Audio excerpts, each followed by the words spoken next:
Excellences, Mesdames et Messieurs,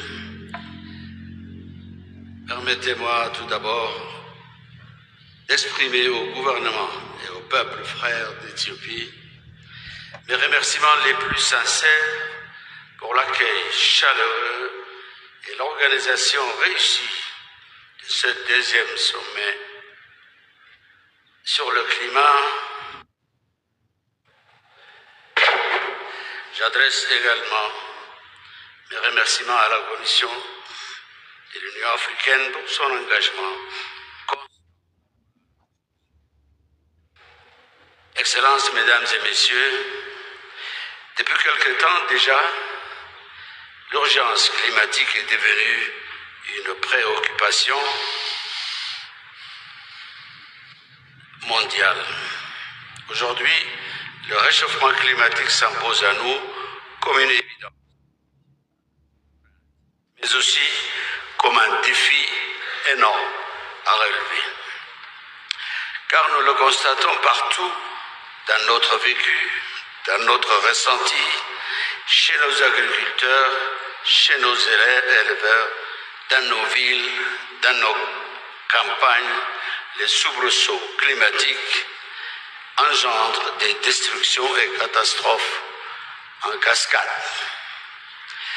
Il a été évalué que les effets climatiques combinés réduisent de 3% du PIB les perspectives de croissance de notre continent.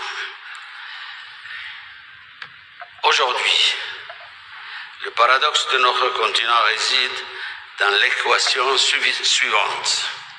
En effet, malgré le fait que nous contribuons à une infime part des émissions mondiales à effet de serre, nous en subissons les coûts rudes, que cela soit en termes de sécheresse, d'inondations ou de vagues de chaleur.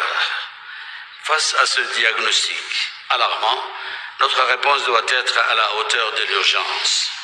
Afin que les mêmes causes ne produisent pas les mêmes effets, il nous faut changer de paradigme et nous tourner vers un modèle de développement alternatif qui inscrit la transition énergétique au cœur de nos priorités. Mesdames et Messieurs, aujourd'hui, notre continent poursuit un double objectif, celui de l'adaptation et de l'atténuation, inscrit à l'agenda 2063 de l'Union africaine, mais aussi dans des cadres multilatéraux, notamment l'accord de Paris sur le climat. Dans les médias, l'urgence appelle à la mise en place d'une stratégie d'adaptation. Cela se passe notamment par la restauration des écosystèmes dégradés, mais aussi par des investissements dans le développement social des communautés vulnérables. À ce propos, je voudrais partager avec vous l'expertise de mon pays avec la mise en place de la Sovereign Carbon Agency.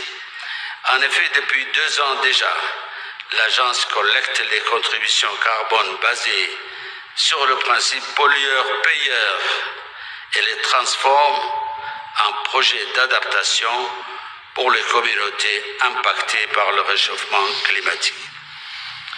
Les revenus générés ont permis de créer des conditions favorables pour le financement des petits projets destinés aux populations vulnérables. Nous devons tous ensemble réfléchir à la manière d'harmoniser cette taxe carbone à l'échelle de notre continent. Cela pourrait maximiser les financements pour l'adaptation, promouvoir une transition énergétique équitable, renforcer la coopération régionale et donner au continent une voix plus forte sur la scène internationale. Pour affronter l'hydre du réchauffement climatique, il nous faut mettre en place un mécanisme de financement pérenne, C'est ce mécanisme, à n'en pas douter, qui sera le baromètre de la crédibilité de la communauté internationale et à terme de l'efficacité des politiques pour lutter contre le réchauffement climatique. Pour exploiter les nombreuses potentialités énergétiques décarbonées de notre continent, nous devons porter à au moins 20% la part de financement des énergies renouvelables d'ici 2030. C'est pourquoi nous plaidons pour un accès simplifié, rapide et massif aux fonds internationaux pour investir dans les infrastructures vertes et résilientes. À ce propos, l'accord obtenu pendant la COP 29 permettant de tripler les flux financiers vers les pays en développement d'ici 2035 va dans le bon sens. Mais nous savons que cela reste insuffisant pour atteindre nos objectifs. Ce sommet intervient à la veille de l'Assemblée générale des Nations unies et de la COP 30 sur le changement climatique. C'est une opportunité pour nous pour appeler d'une seule voix à une justice climatique fondée sur le principe de responsabilité commune mais différenciée.